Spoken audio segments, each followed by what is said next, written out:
parou, partiu levando os nossos sonhos.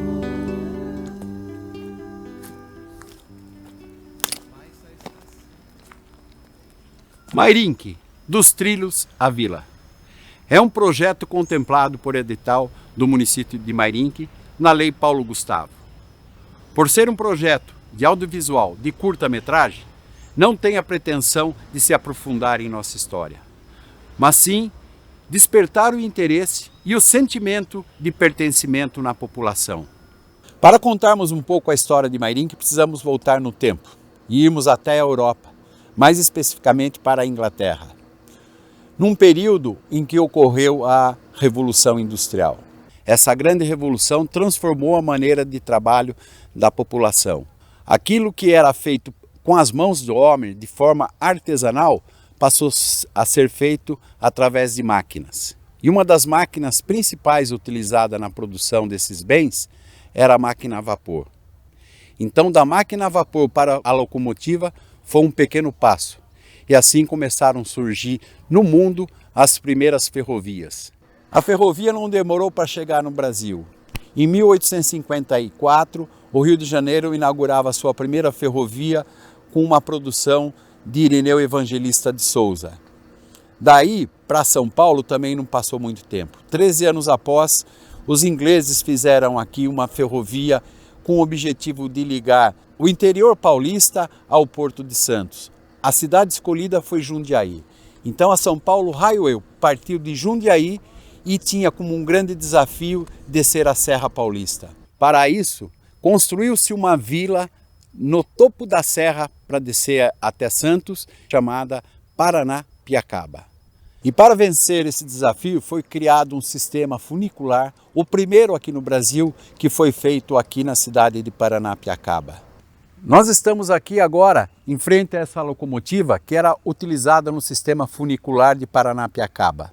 O sistema funicular, na verdade, é um sistema que utiliza contrapesos para poder facilitar tanto a subida quanto a descida das composições. O contrapeso, no caso, é justamente essa máquina que nós estamos vendo aqui, que é da época. Então ela era utilizada, quando o trem precisasse subir a serra, ela era utilizada descendo a serra. E quando o trem fosse descer a serra, ela vinha subindo para poder frear um pouco a descida desses trens. O sucesso alcançado pelos ingleses com a São Paulo Highway despertou o interesse de outras cidades em também construir sua ferrovia, pois todas as cidades do interior do estado de São Paulo e outras regiões do Brasil também tinham o mesmo problema: escoar com maior qualidade, maior rapidez e ao menor custo toda a sua produção. E nesse caso os ituanos foram conversar com os ingleses da São Paulo Highway para ligar Itu até Jundiaí, facilitando assim esse trabalho de escoamento de sua produção. Os sorocabanos, sabendo dessa reunião, solicitaram também participar para poder ligar Sorocaba a Itu, mas não tiveram sucesso. Mas essa é uma história que a gente vai contar um pouco mais à frente. Para contarmos sobre o início da estrada de ferro sorocabana, é importante que a gente volte um pouco no tempo, mais precisamente no início do século XIX, no ano de 1800. Nesta época, nessa região aqui, onde surgiu mais tarde a Fazenda Ipanema, era uma região rica em minério de ferro. O imperador Dom João VI, sabendo disso, mandou construir aqui uma fábrica. Essa fábrica se chamava Real Fábrica de Ferro São João de Ipanema. São João de Ipanema foi construída graças à tecnologia de mão de obra especializada dos ingleses, dos franceses e dos alemães. Portanto, a fábrica de ferro de Ipanema era a menina dos olhos do imperador. E Mateus Mailaschi, que presidia a comissão que estava trabalhando para a construção da estrada de ferro sorocabana, sabia disso. E sabendo disso, ele foi buscar o imperador para que investisse na construção da estrada de ferro. Apesar de existir outros tantos acionistas que estavam investindo nesse projeto, o Mateus Mailaschi tinha certeza que o apoio do imperador seria muito importante para acelerar as obras de construção da estrada de ferro sorocabana. E ele conseguiu. Em 1871, Matheus Mailaschi e a equipe que trabalhava na construção da Estrada de Ferro Sorocabana constituem formalmente essa companhia. Em 1872 se iniciam as obras de construção da Estrada de Ferro de Sorocaba até São Paulo. Esse trecho, quase mais de 100 quilômetros, ficou concluída em 1875. E a Estrada de Ferro Sorocabana só foi chegar a Ipanema um ano depois, em 1876. Estamos aqui em frente ao monumento a Luiz Matheus Mailaschi. Esse monumento foi feito em 1958 por funcionários da Estrada de Ferro Sorocabana e cidadãos sorocabanos. Em muitas cidades do interior paulista, homenageiam Matheus Mailaschi em nomes de ruas, praças e até algumas escolas. Mas quem foi Luiz Matheus Mailaschi? Ele foi um austro-húngaro que chegou ao Brasil em 1866. Alguns historiadores divergem dos motivos que fizeram com que Matheus Mailaschi saísse da Áustria e viesse para o Brasil. Uns dizem que por ele ser um militar austríaco, ele saiu de lá fugindo da guerra que havia na região. Outros dizem que foi por causa de um amor, um coração partido. Luiz Matheus Mailaschi se envolveu com uma mulher casada e, ao descobrir a traição, o marido o desafiou para um duelo. Nesse duelo, ele foi baleado e foi salvo graças aos padres que participavam dessa contenda. Recuperado, Matheus Mailaschi pegou um navio e veio parar no Brasil. Desceu no Porto de Santos e subiu a serra até a província de São Paulo. Em São Paulo, ele soube que havia uma região no interior paulista que estava em franco desenvolvimento e com grandes oportunidades de trabalho. Matheus Mailaschi não teve dúvida, subiu no lombo de um burrinho e veio parar aqui em Sorocaba. Sorocaba nessa época tinha sua economia calcada na produção de algodão, que também era chamado de ouro branco. Enquanto outras regiões do país produziam café e cana-de-açúcar, Sorocaba produzia algodão. Então a base da sua economia era o algodão e também a feira de Moares que havia aqui em função do movimento do tropeirismo. As ruas do centro da cidade eram cheias de lojas de selarias, carrocerias e ferragens. O movimento era muito intenso. E foi nesse ambiente que chegou Matheus Mailaschi à procura de trabalho. Ele perambulou dias pelas ruas da cidade atrás de um ganha-pão, mas foi parar no Mosteiro São Bento, onde pediu abrigo aos padres. Nós estamos justamente aqui no Mosteiro São Bento, onde Mailaschi veio pedir abrigo e foi muito bem recebido pelos freis beneditinos. Essa bela recepção, podemos dizer assim, se deve ao fator de Mailaschi falar diversos idiomas, entre eles o francês, alemão, inglês, italiano e inclusive o latim, a língua que eram rezadas as missas naquela época. Também pelo motivo de Mailaschi trazer as boas novas do velho mundo para o local. Mailaschi foi apresentado à sociedade brasileira através do Frei Baraúna. E foi através desse frei que ele conheceu Roberto Dias Batista, um importante comerciante e empresário sorocabano, que estava com um descaroçador de algodão quebrado há vários dias e causando um grande prejuízo em sua empresa. Mailaschi se ofereceu para consertar esse descaroçador de algodão e prontamente Batista aceitou. Passaram-se alguns dias e a população que passava em frente ao armazém de Roberto Dias ouviu um barulho ensurdecedor de engrenagens. Era o descaroçador de algodão funcionando a pleno vapor. Com isso, Mailaschi ganhou mais ainda a confiança desse empresário, Roberto Dias Batista, e acabou se tornando o gerente de máquinas desta empresa. Com o tempo, ele passou inclusive a ser sócio de Roberto Dias nos seus negócios. Não à toa, ele estava finalmente inserido na sociedade sorocabana. Ele se casou também com uma filha de uma família muito tradicional da cidade, entrando de vez para a sociedade sorocabana e inclusive fazendo parte de uma comissão que foi até Itu, pedir para que a linha que estava sendo construída de Itu até Jundiaí, para ligar a cidade de Itu à ferrovia São Paulo Highway, também chegasse até a cidade de Sorocaba. Infelizmente, os sorocabanos não foram bem-sucedidos e tiveram o pedido negado pelos ituanos. Mateus, que presidia essa comissão, saindo de lá com seus companheiros sorocabanos, disse: se hoje Itu está recusando o nosso pedido e eles vão construir a Ituana, não se preocupem, meus amigos, nós vamos construir a estrada de ferro sorocabana. E assim, em 1872, deu início à construção da estrada de ferro sorocabana. Mailasque ficou na presidência da companhia até 1880.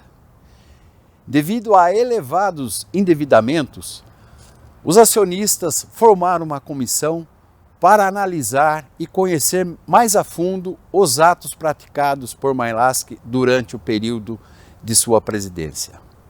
Nesse período, praticamente 8 anos, ele construiu 162 quilômetros de via férrea. Mas, após muita análise, os acionistas chegaram à conclusão que ele deveria ser afastado. E isso aconteceu em meados de 1880. 3 meses depois, assume o comando da ferrovia o conselheiro Francisco de Paula Mairinque. O conselheiro Francisco de Paula Mairinque ficou à frente da ferrovia desde 1880 a 1893. Nesses 13 anos, ele fez grandes progressos para a ferrovia. Nessa época, ele conquistou também a concessão para a construção do ramal de Mairinque a Santos, quebrando por de vez o monopólio dos ingleses. Outra grande conquista, e é o motivo pelo qual a gente conta a história, é que ele comprou a fazenda Canguera, local onde futuramente foi construído a Vila Mairinque. Muitas cidades surgiram à beira dos trilhos. Mairinque, indiscutivelmente, é uma dessas cidades. Em 1875, quando a estrada de ferro sorocabana por aqui passou, no seu caminho até São Paulo haviam apenas 6 estações: Sorocaba, Pirajibu, onde hoje é a cidade de Alumínio, São Roque, São João, Barueri e São Paulo.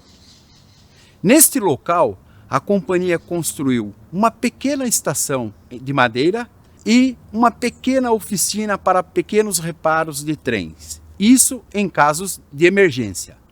E foi ao redor dessa pequena e tosca estação que deu início à cidade de Mairinque. Nessa época, essa região era de uma região de mata muito fechada. Só existiam as pequenas trilhas dos tropeiros que iam a caminho de Santos. E aqui, neste mesmo local, esses tropeiros tinham uma parada para descanso. Esse local se chamava na época Fazenda Canguera. Canguera em Tupi-Guarani quer dizer ossada, local sagrado. Então muitos historiadores acreditam que neste local havia um cemitério indígena. Muitos anos antes da chegada da ferrovia nessa região, a Fazenda Canguera era administrada e era de propriedade do coronel Manuel Nunes. Manuel Nunes tinha a alcunha de Manduzinho, que na linguagem tupi-guarani quer dizer capetinha.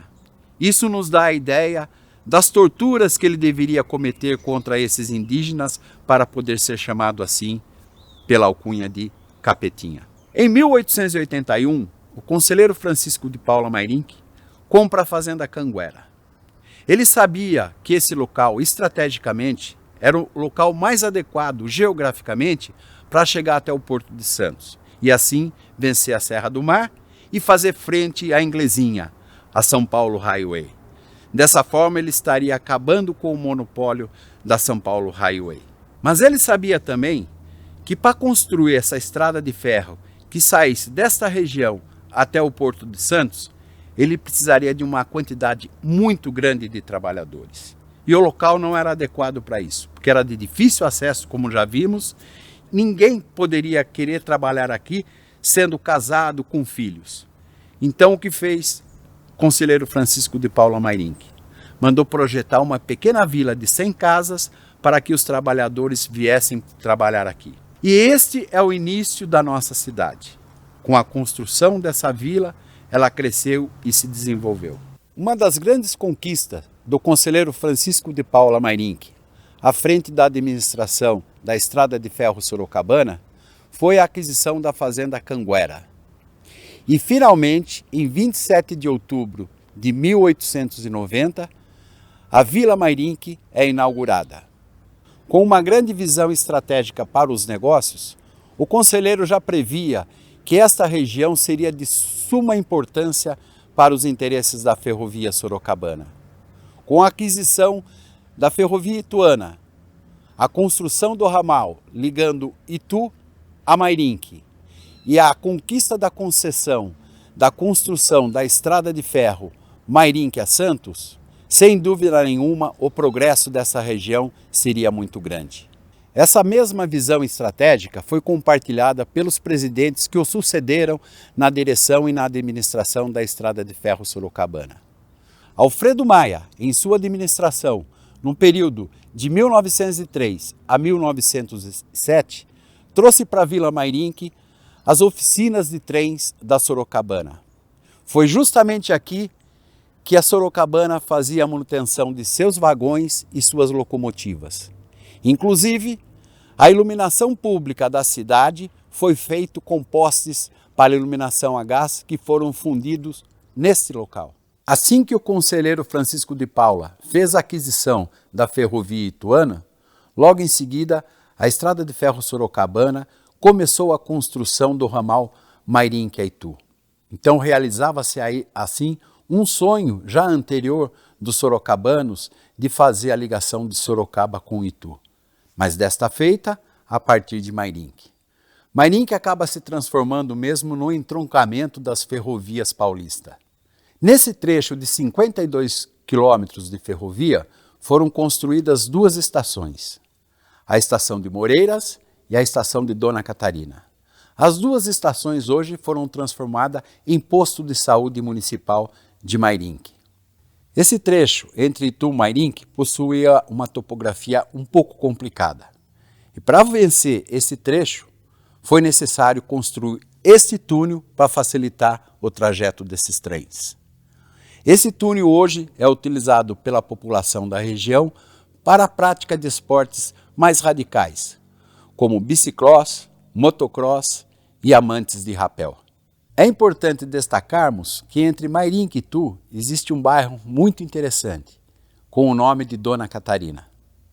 Esse nome deste bairro não é à toa, porque Dona Catarina foi justamente a mãe do presidente Prudente de Moraes, que foi o primeiro presidente civil do Brasil em 1894. Então, podemos dizer e afirmar com certeza que o primeiro presidente eleito por voto direto é mairinquense. Foi da administração de Alfredo Maia que Mairinque recebeu as maiores benfeitorias e cresceu ainda mais.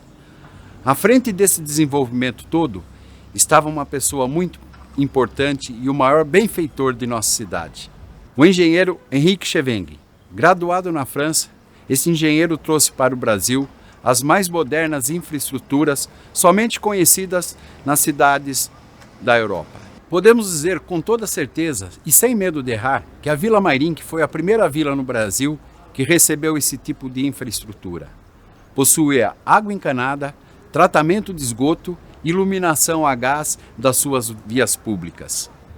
Essa água vinha das nascentes que existia no Horto Florestal de Mairinque. O esgoto era canalizado e recebido no local onde hoje é a Praça da Sorocabana. Na época, esse local era conhecido como Arraial do Sapo, porque os córregos aqui da região formavam ali um enorme brejo, onde havia muitos sapos e taboas. Nesse local, Henrique Cheveng construiu um moderno sistema de tratamento de esgoto. Ele era feito por decantação, onde o resíduo que sobrava era utilizado para adubo e a água limpa era devolvida aos córregos da cidade. E foi ali que Henrique Cheveng instalou uma usina de gás. Então o gás metano que saía desse processo de decantação de tratamento do esgoto era canalizado e servia para fazer a iluminação a gás das ruas de nossa cidade. Mas as benfeitorias promovidas por Henrique Cheveng na Vila Mairinque não pararam por aí. Foi ele quem construiu a primeira escola da nossa cidade, a Escola Reunidas. Ela tinha esse nome porque ela unia tanto as meninas quanto os meninos, filhos dos trabalhadores de nossa cidade. Essa sala de aula tem uma característica muito interessante. Ela era separada por um biombo. Nesse local, nos finais de semana, para se divertirem, a população da vila encostava esse biombo numa das paredes da sala e transformava o local num verdadeiro salão de baile. Ali aconteciam os festejos e todo o entretenimento necessário para a vida dessa população. Henrique Cheveng também foi o responsável pelo surgimento do primeiro cinema na cidade de Mairinque e também do primeiro clube. Henrique Cheveng também foi o responsável pela construção de um belo jardim na vila. Esse local fica onde hoje está a sede da Associação Mairinquense de Preservação Ferroviária. Após vermos tantas benfeitorias que foram realizadas aqui na Vila Mairinque pelo presidente Alfredo Maia, é importante citarmos que foi dele a iniciativa de se construir uma estação ferroviária aqui nesse local.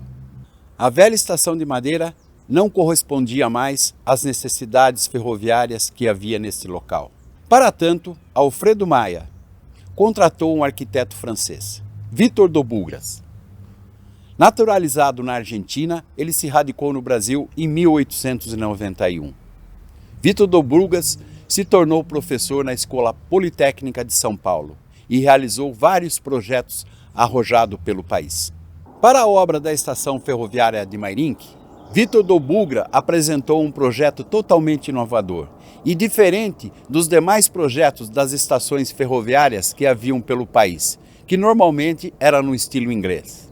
Este projeto é considerado o precursor da arte moderna na arquitetura brasileira. E mesmo esta estação tendo sido inaugurada em 1906, esse projeto é estudado até hoje pelas escolas de arquitetura do país e também da Europa. É muito comum encontrarmos aqui neste local, todos os anos, alunos do curso de arquitetura de outros países, como a França, Inglaterra, Espanha, Portugal e mesmo, claro, aqui do Brasil, que vêm para estudar a obra de Victor do Bugras. Um destaque muito importante dessa construção é que ela é a primeira obra em concreto armado feito no Brasil. Alguns historiadores dizem que é a primeira construção em concreto armado feito na América Latina. Outra particularidade muito interessante que aconteceu na construção desta estação é que ela foi feita no formato de ilha.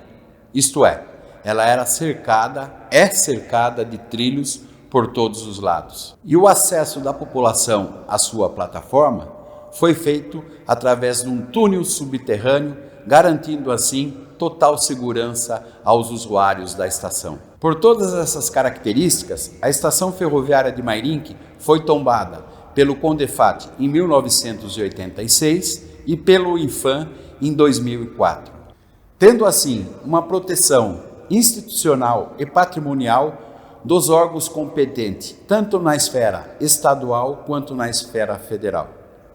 Então podemos afirmar, sem sombra de dúvida alguma, que a estação ferroviária de Mairinque é o nosso maior patrimônio histórico, cultural e arquitetônico, e a que melhor representa a identidade histórica do nosso povo. Portanto, é nosso dever e nosso direito de lutar por sua preservação.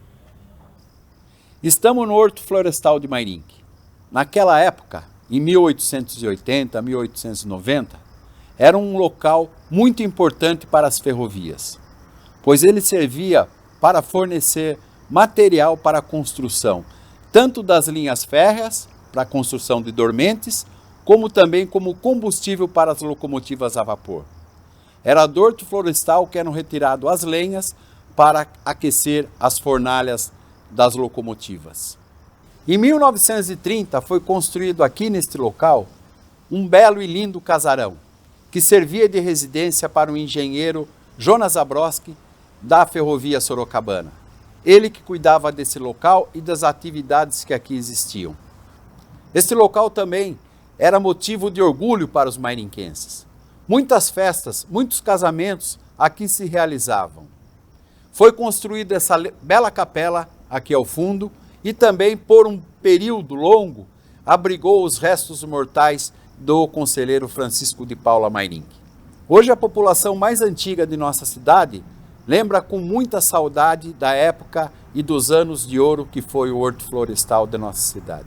Por todo esse desenvolvimento e crescimento da Vila Mairinque, podemos afirmar que o conselheiro Francisco de Paula concretizou de fato a sua visão. Porém, considerá-lo como fundador da Vila Mairinque, alguns historiadores levantam algumas questões, e isso deve ser levado em conta. Há quem afirme que o conselheiro nunca esteve nesse local. Tanto é que seu primeiro ato como presidente da Estrada de Ferro Sorocabana, em 1880, foi transferir o gabinete da presidência da cidade de Sorocaba para o Rio de Janeiro, onde o conselheiro tinha outros muitos negócios. Ele era deputado, ele era diretor de um banco e ele tinha uma empresa de água mineral. Até o ano de 1957, nenhum morador da Vila Mairinque conhecia de fato as feições do conselheiro Francisco de Paula Mairinque. Somente quando seu neto, Francisco Lessa, esteve aqui em visita, é que os mairinquenses puderam conhecer a face do chamado fundador de nossa cidade. Francisco Lessa trouxe também uma pá em madeira de jacarandá, com adornos de prata, onde tem inscrições com os nomes dos fundadores de nossa vila. Essa pá pode ser vista no hall de entrada da Prefeitura Municipal de Mairinque. Então fica aqui esta questão. Será que o conselheiro Francisco de Paula Mairinque foi mesmo o fundador da nossa vila ou simplesmente foi o patrono enquanto presidente da Estrada de Ferro Sorocabana?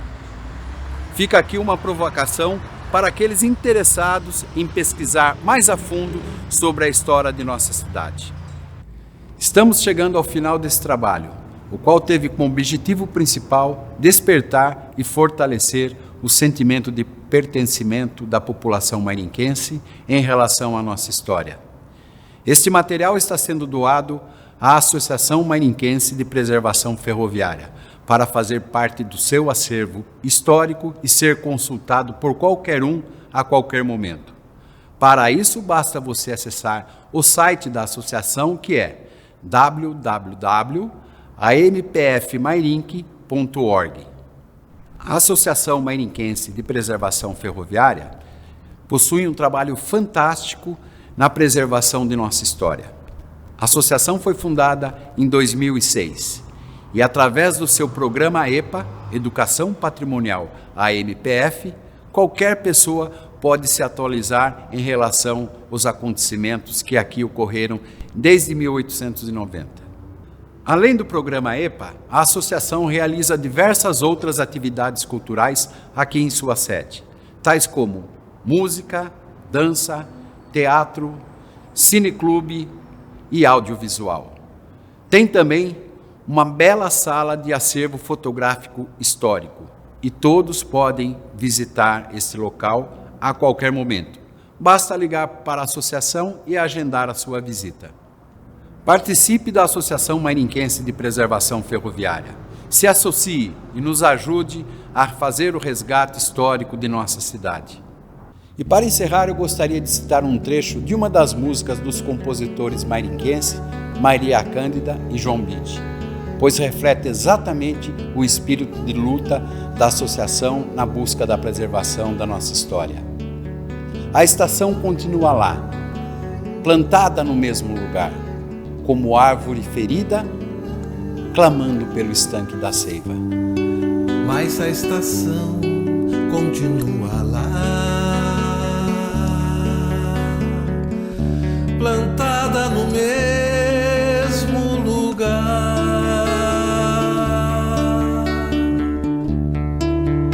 como árvore ferida, clamando pelo estanque da seiva.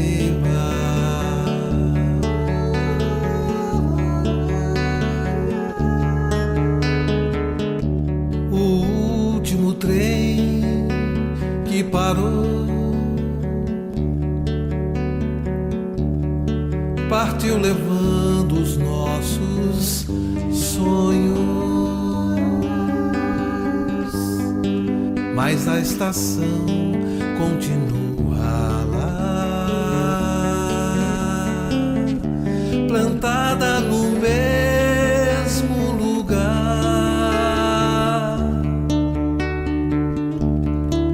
como árvore ferida, clamando pelo estanque da seiva.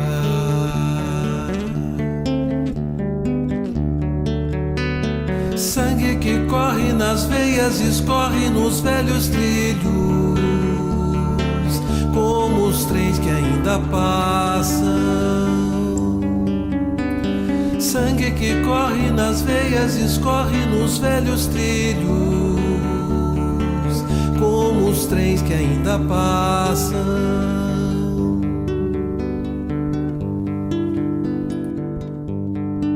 Mas apenas passa, quase que abafando o apito das 11 horas,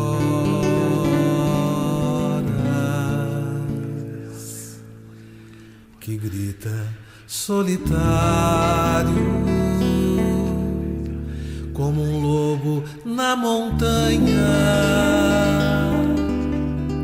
invocando antigos deuses.